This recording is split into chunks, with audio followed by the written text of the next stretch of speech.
Economic Development Annual Implementation Update.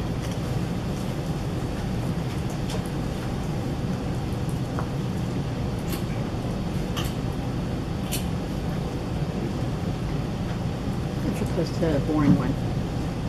It's amazing. It's amazing. You made it. We'll see if this works. I'm sure it will. Okay. Thank you, Mayor and City Council. You asked a couple years ago if I'd come before you at least once a year and give you an update, and here I am for 2014. A lot of things are happening. Most of them you are well aware of. Some that are outside of what Dunwoody deals with are having significant impact on us now and in the future.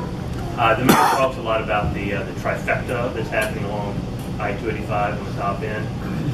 Almost $2 billion in investment is headed this way. Quite a bit of it in Dunwoody with State Farm, but also the Doraville GM site and the Brave Stadium over in Cobb County are having a major impact on our market, investment in our market, and people looking to purchase office, residential, and the like. So moving forward, these three projects are going to have a major impact not just on us, but also Metro Atlanta as a whole. Retail and office, this is mostly what I spend my time on. We've got about 6% vacancy in our retail market. That is an inch down a little bit. We've always been pretty low on our vacancy in our retail. It's our office that has had the biggest change. 4 years ago, when we started economic development, really when the city started, we had over 40% vacancy in our Class A office. And now we're down to about 16. 1 million square feet of that is State Farm alone. We've also been quite successful in other office projects as well. We have 1,500 hotel rooms. You know the impact of those on the city's budget. We have 300 that are under development. We'll talk about both of those projects in just a little bit.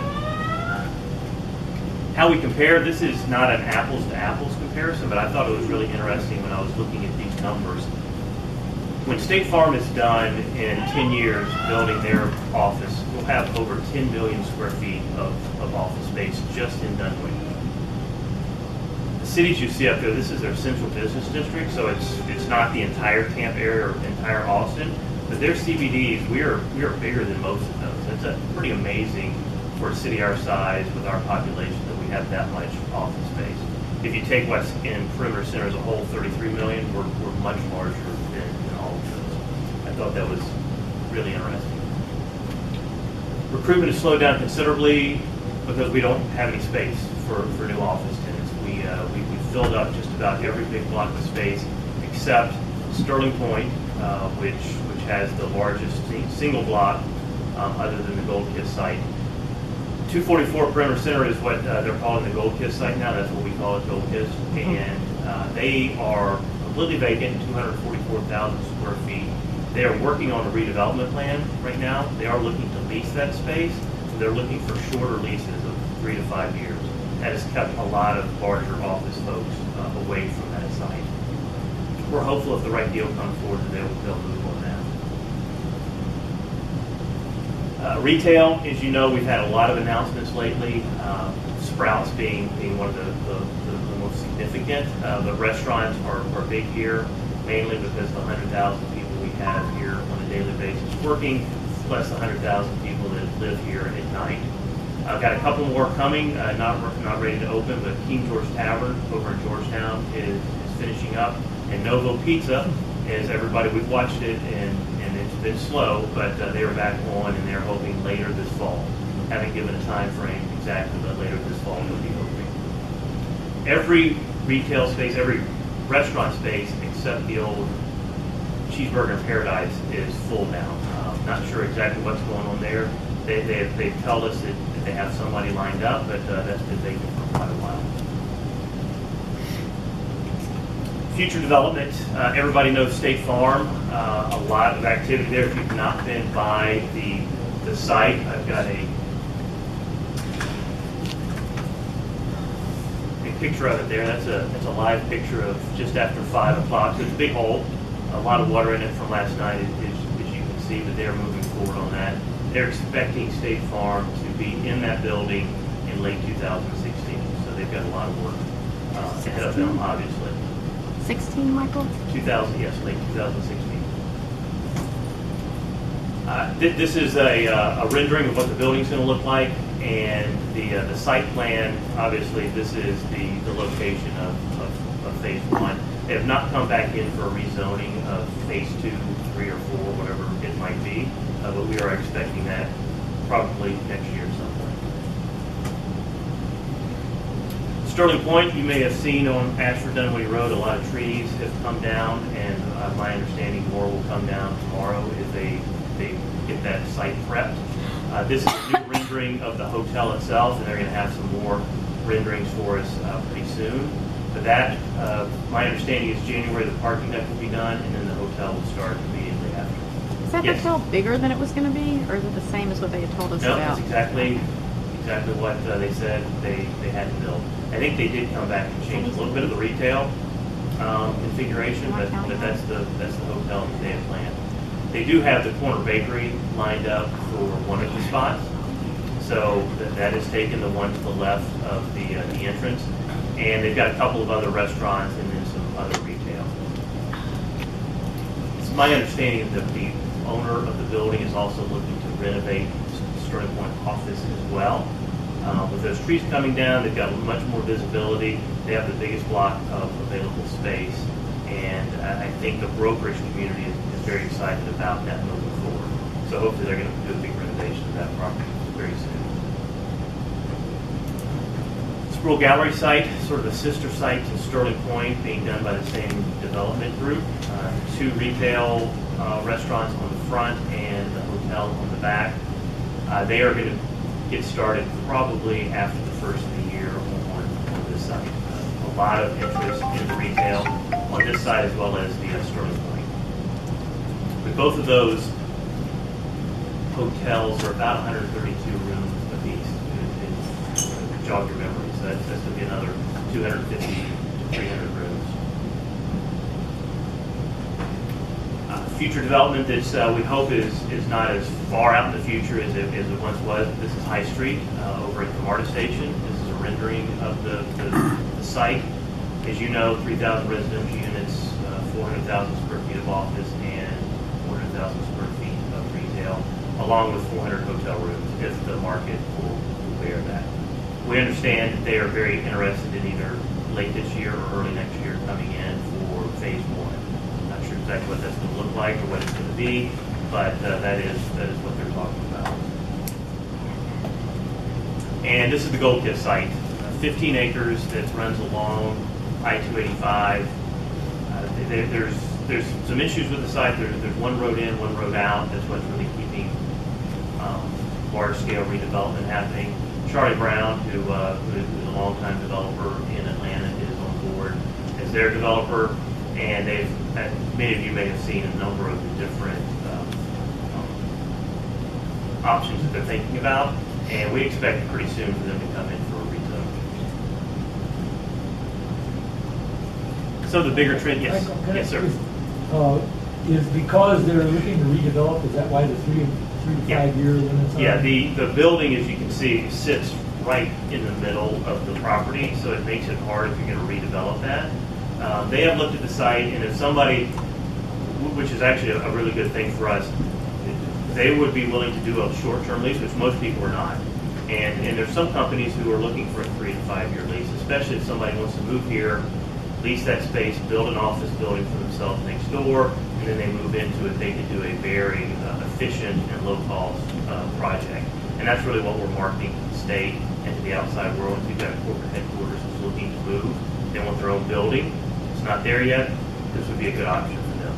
But yes, that's why they don't want to do a 10-year lease and lock that project up. It would be fairly difficult to redevelop the rest of the site with that building occupied. But they could do it. These are some of the bigger trends that we're seeing. MARTA is absolutely changing our market. Access to the in-town workforce is what State Farm is looking for, what a number of our other companies are looking for. Access to amenities. These are amenities, retail amenities, walkability, those types of things. You may have seen a number of our office buildings have traded hands either in Dunwoody or in Sandy Springs recently. It's because this market has the amenities that these companies are looking for, and most office developers want to have a footprint in perimeter in Dunwoody. And mixed use is becoming the norm. All of our projects are going to be mixed use. The School Gallery site as well as the Starling Point, I think, are prime examples of that. It does make it more difficult. It takes a lot longer, and they're more expensive. But that's our future. We're built out, so mixed use is what we're going to see from that one. And economic development strategy. The first thing I was asked to do when I got here is to create a strategy. We did it very quick. We felt we needed something in hand very fast. Everything has changed now. We're not focused on recruitment as much anymore. It's really about redevelopment and retention. So as part of the comp plan, which is getting kicked off later this fall, we're going to update the economic development strategy, and most of you will be involved in one way or another with that. But we're going to be looking at a lot more detail and sort of moving away from strictly recruitment to a more redevelopment focus. And that's it. I'll take any questions if you have them. Michael, can you tell us about the Ravinia complex and the possible re-commercialization over there? Yes, Ravinia has the site, which we call the Grassy Knoll, out on front, and they have right now, it's zoned for about 74,000 square feet of retail, two-story, parking underneath. That at one time was maybe viable, but not anymore, so they are looking at downsizing that. And so what they've looked at and what we've seen, and they've brought it into community development, is a one-story retail. It follows pretty much the same plan as the two-story. It's going to be a lot less expensive to build because you don't have to put as much parking underneath. That is in the market. They're trying to lease it up. It is still very expensive, and so they're looking at it's a very small group of retailers that they're looking for. You can't have too many restaurants, because then parking would be out of whack. So it is out there, and they are hoping to bring that to us. Haven't seen anything, though, final. I would say also the CAB precinct, Hines, it has that back in their possession. And that is, at some point down the road, they hope to be some amenity, and I'm assuming a restaurant.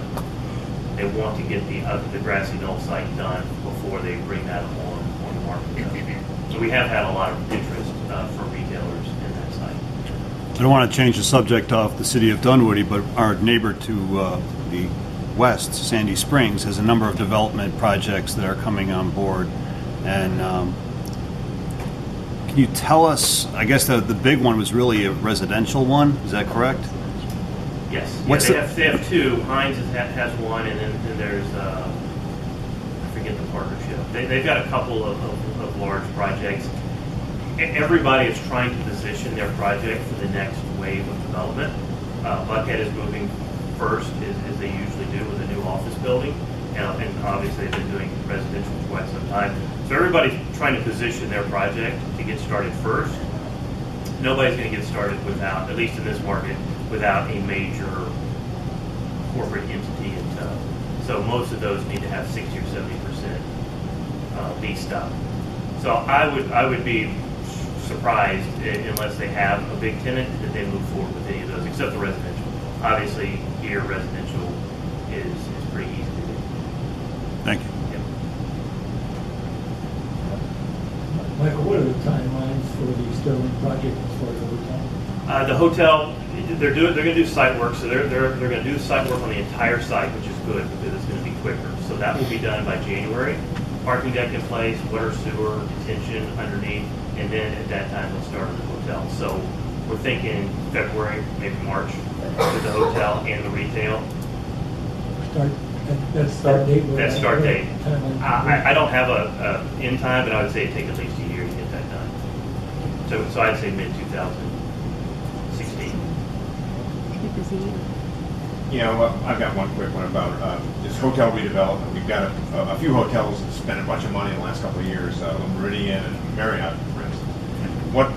Anybody else on the market to do a major renovation? The good thing is all of our hotels have done renovations the past 3 or 4 years, except Embassy Suites, and it's my understanding they're going to do one next year. So the good thing is they have to keep investing as everybody else does. The new Hyatt that's in Brookhaven is really pushing a lot of that as well. These new hotels that are coming on board are also going to force all the hotels in the market to keep renovating. So once Embassy Suites is done, all of our hotels will have been renovated the past 3 years. Mike, I have one more question. Yes, The biggest sir. question in Dunwoody, Hickory House. Hickory House. Well, I can start with the rumors. I get them all the time. And it's my understanding that the owner, Ms. Black, had put the property on the market with a broker. I think she got a little cold feet, or at least she wanted to think about that a little bit, so she asked that broker to take his sign down. It's our assumption that she will come back to the market, but obviously this is a big decision for her and her family, and I think she just wanted a little bit more time to think about it. It is my understanding that it is not purchased, that there's not a deal in place with anyone. She is just thinking over her options. I can tell you, we have received calls, you've probably received calls, the broker certainly received calls. He said one day 20 phone calls came in. It's a very hot site. Everybody knows about it. These sites in Dunwoody don't come on the market very often. So we're hoping that a broker does get control of it, so at least we go through a process. The same broker that she had hired, or was going to hire, did the Sproul site. And it took a long time that broker understands Dunwoody, I think, that understands what we want, the kind of development. So we're hopeful that the family, after some discussions, they get it back on the market. Thank you. You're welcome. You just answered the number one question. Yes. It is the topic du jour. I mean, it made the Business Chronicle. That was pretty much. They scooped everybody. That's right. All right, anybody else? All right, thanks, Mike. Thank you. Keep up the good work.